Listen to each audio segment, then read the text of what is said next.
lagi bersama kami di SMS Suara Menyapa Spesial lagi. Wow. Hari ini aku kedatangan tamu spesial banget nih yang lagi banyak dibincang-bincangin sama orang, yaitu Nadine. Boleh perkenalan dulu nih? Teman-teman semuanya, halo. Perkenalkan aku Nadira Aisyah Zahwa, tapi aku lebih akrab dipanggil sama Nadine. Nadine. Halo. Nadine angkatan berapa nih kalau? Jadi aku angkatan 2024. Dari? Sama kayak Caca. Sosiologi. Dari sosiologi ya kan. Oke, kita langsung mulai aja kayak Nadine ya. Jadi aku tuh sering banget loh lihat stalking IG kamu tuh, aku sering banget. Itu IG-nya tuh emang lucu-lucu banget Oh my guys. God. Isi-isinya tuh bener-bener kayak dia aktif banget my God. gitu ya kan. Karena dia boleh nggak cerita di selama di acara itu tuh ngapain aja sih, terus itu tuh acara apa sih kalau boleh tahu? Ya, jadi akhir-akhir ini sih itu baru kayak awal-awal tahun ini tuh aku berusaha untuk keluar dari zona nyaman aku, Caca. Jadi aku mulai posting-posting kegiatan aku di first account, yang sebelumnya itu di second doang. Cuman menurutku kayak what a waste gitu kan, kayak rugi banget ya nggak di publikasi. Terus akhirnya aku publikasi, dan itu IG aku tuh isinya kegiatan aku buat volunteer. Volunteer. Yes. Terus kalau volunteer tuh ngapain aja sih biasanya? Jadi kalau aku ini kan kebetulan dari Les Rafida guys. Les Rafida itu sebelumnya dia komunitas sosial gitu, jadi dia bergerak di bidang sosial sebenarnya, Caca. Jadi kami sering mengunjungi panti-panti, itu baik panti sosial, panti asuhan. Nah, jadi nanti kita ke sana, terus bakal ada volunteernya lagi. Aku karena dulu aku sempat jadi volunteer, terus mereka buka koordinatornya kebetulan di cabang yang baru kan guys. Jadi aku ikut nih, Ca. Ternyata aku lolos jadi koordinatornya. Jadi sekarang yang dulu awalnya aku sebagai volunteer doang, sekarang aku koordinatornya. Jadi aku bikin event-eventnya gitu, Ca. Buat bulanan gitu ke panti asuhan, panti sosial dan lain-lain. Kalau volunteer gitu ada ininya nggak sih Nadine, maksimal usia atau minimal usianya? Untuk maksimal usia itu nggak ada. Jadi semuanya boleh ikut? Iya. Jadi kemarin ada yang udah beranak juga ya, udah punya baby gitu, masih bisa ikut buat volunteeran. Berarti emang dari kalangan semua tuh boleh ya. Nanti kalian juga bisa tuh guys, Iya. mau yang muda, mau yang tua pun juga boleh ikut. Nah, ini keluar dari zona nyaman ini maksudnya Nadine sebenarnya introvert kah atau gimana? Iya. Kira Nadine extrovert. Aku sebenarnya introvert. Terus apa yang memotivasi Nadine mau keluar dari zona nyaman Nadine? Itu sih karena gimana ya, karena aku anak sosiologi juga, dan aku belajar bahwa manusia itu punya bermacam-macam sifat dan karakter gitu. Walaupun kita introvert, ternyata kita juga bisa loh punya teman-teman yang banyak gitu. Jadi aku berusaha untuk keluar dari zona nyaman aku, karena yang aku pikirkan mereka semua akan ngejudge akan ini akan itu tuh ternyata cuma ada di kepala aku gitu loh, Ca. Jadi aku memberanikan diri gitu buat keluar dari zona nyamanku gitu. Ikut dengan volunteer kayak gitu. Iya. Dan Nadine kan juga lihat di Instagramnya aktif banget, kesana kesini ke panti asuhan kayak gitu kan. Kalau boleh tahu salah satu yang menurut Nadine paling, pas kesini aku ngerasa jauh banget kayak gitu kan. Boleh cerita pengalaman nih, boleh dong. Nah, kemarin itu, Ca, ada satu panti asuhan yang dia tuh nggak besar-besar banget gitu, Ca. Dia kayak cuma rumah kecil gitu dan lumayan sempit, yang isinya itu bisa sampai 20 anak gitu, Ca. 20 anak tapi rumahnya kecil gitu. Dan ternyata setelah aku berkegiatan di situ, entah kenapa hati aku yang paling hangat itu di tempat itu. Karena waktu itu tuh aku lumayan lagi drained juga kan teman-teman. Terus aku akhirnya tetap ikut kegiatan aku tiap bulan itu, dan entah kenapa ketika aku sedang merasa down itu ketemu anak-anak di situ, dan mereka tuh kasih komplimen yang banyak banget gitu ke aku. Terus bahkan mereka ketika aku mau pulang, dia kayak, "Kak, aku ikut ya," gitu. Jadi kayak aku merasa hangat gitu loh, Ca. Ternyata di tengah-tengah hidup kita yang mungkin lagi kelam dan abu-abu itu masih ada secercah cahaya gitu, walaupun dari orang yang nggak kita kenal sebelumnya gitu. Itu sih yang paling berkesan. Ya. Aku ada lihat juga nih di Instagramnya Nadine, dia punya Nadine tuh bisa bahasa ini ya, kayak apa namanya?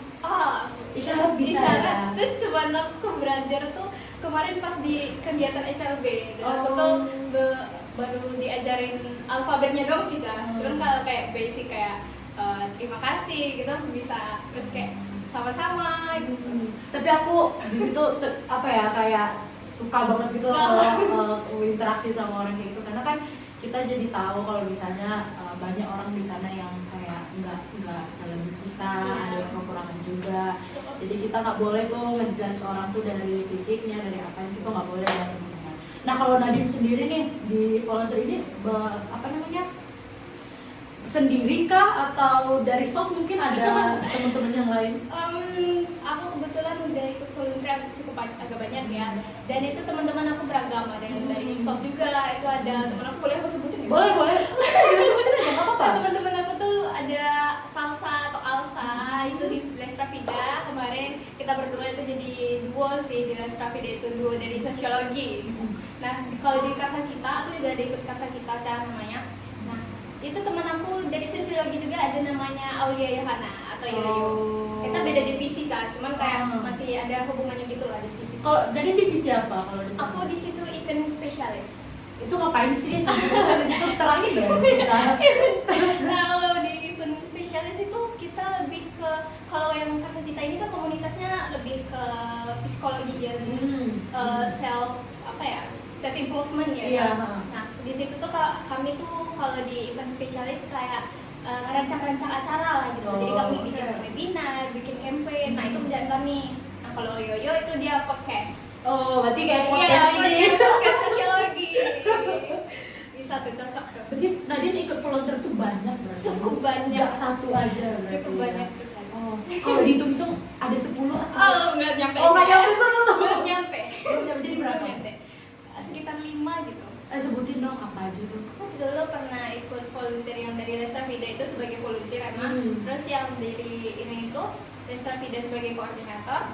Dan sebagai koordinator ini mungkin kira-kira lebih dari 10 atau 12 kegiatan gitu yang kami wadahi gitu. Terus ada juga kemarin di Karsa Cita. Karsa Cita itu ada 3 kegiatan yang kami wadahi juga.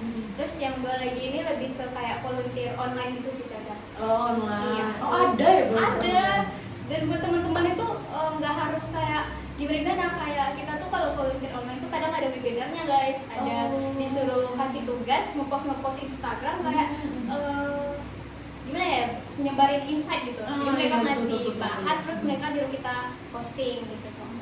Berarti ada online nih. Jadi kalau misal kalian nggak mau nih ke yang turun langsung, ada yang online-nya juga. Iya. Gitu ya. Berarti Nadine aktif banget ya. Kalian kalau misalnya mau aktif tuh nggak harus di dalam kampus aja guys, di luar kampus juga bisa kayak Nadine. Atau kayak aku di dalam kampus juga bisa ikut organisasi. Jadi join IMS. Ya, join IMS, join volunteer juga.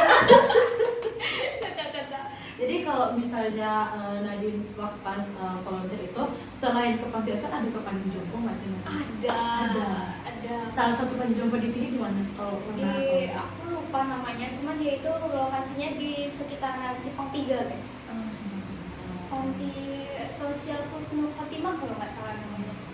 Di situ tuh banyak kakek-kakek, nenek-nenek, yang oma-oma. Kami manggilnya oma-opa kan. Nah, oma-opa ini banyak yang seru-seru gitulah, pokoknya kayak yang walaupun kita taunya orang tua tuh kadang agak grumpy, agak cerewet gitu kan, tapi tuh mereka tuh pas kami ajaknya itu kayak have fun banget, apalagi kalau diajak dangdutan.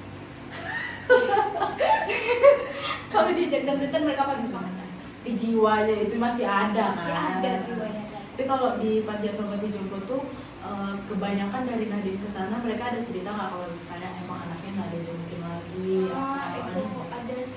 Ada beberapa. Dengarnya sedih kayak saya udah dari lama di sini, tapi dititipin sama keluarga gitu. Dari nggak ada ketemu lagi gitu katanya. Aku kayak sedih gitu loh, jadi aku nggak mau ngulik terlalu dalam gitu. Kayak takut nangis.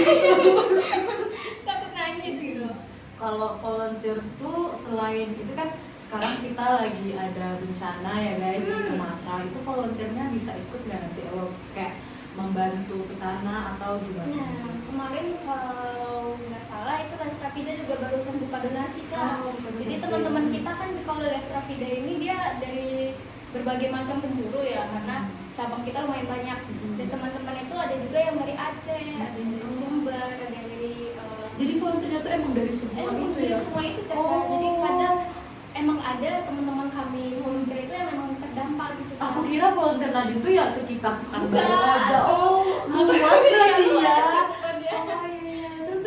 Jadi teman-teman yang kemarin itu terdampak kayak teman-teman yang di Aceh, yang di Sumber itu didata dan kami itu masih sumbangan dan donasi gitu buat teman-teman di situ. Oh, berarti donasinya masih ada? Ada. Jadi teman-teman kalau misalnya mau membantu teman-teman kita di Sumatera yang lagi kena musibah, mungkin kalian bisa ke volunteernya Nadine. Iya, untuk dari donasi. Les Rafida itu ada. Nanti kami kasih link donasinya. Jadi kadang kita ngeremehin hal-hal kecil, padahal kita nggak tahu dunia tuh sekarang udah berubah sejauh apa gitu ya. Nah, justru dari suara-suara kecil kita, dari hal-hal kecil itu bisa berani peduli ke orang-orang yang lebih membutuhkan gitu. Nah, sekarang kita berdoa untuk orang-orang yang ada di Sumatera, semoga para korban diterima di sisi Tuhan dan semoga yang sedang mengalami musibah cepat ditolong dan cepat pokoknya cepat membaik gitu ya guys. Nah, mungkin Nadine untuk terakhir, dia sedih nggak nih? Dapat terakhir aja. Aku sedih banget. Seru loh ngobrol sama Nadine. Oh my god, thank you Caca. Like a prize banget. Oh loh my kita. god, ya, kita cocok banget. Sering-sering ya. Boleh, calling aku ya. Nah, untuk pertanyaan terakhir nih, Nadine ada mau nggak disampaikan ke teman-teman kalau misalnya ada motivasi nggak untuk teman-teman mau ikut acara Kepoter juga atau acara kegiatan juga, gimana sih cara bisa keluar dari zona nyaman juga ya kan? Aku tadi keluar dari zona Iya, nyaman ya yes, kan? yes. Coba boleh untuk Nadine Nah, diberikan ini. kalau kan kita ini dari sosiologi juga Iya. kan. Jadi alasan aku ikut kegiatan-kegiatan volunteer ini juga tuh sebenarnya aku bisa lebih peka gitu loh terhadap sekitar teman-teman. Karena ternyata dari sekian banyak yang terjadi di sekitar kita masih ada hal-hal yang ternyata masih perlu perhatian kita gitu loh, Ca. Kadang hal-hal kecil gitu yang nggak ternotis sama kita tuh ternyata seperti itu. Dan aku juga belajar kalau ilmu sosiologi itu kan juga tentang memahami manusia kan, ya. Jadi aku percaya juga bahwa pemahaman tentang manusia itu nggak cuma di buku doang, cuman kita harus keluar gitu loh, melihat gitu loh secara langsung gitu apa yang terjadi, bagaimana di masyarakat itu sih sebenarnya gitu.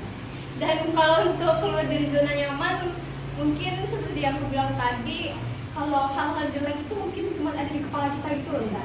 Kayak Fantasi kita doang. Iya, itu ketakutan kita sih.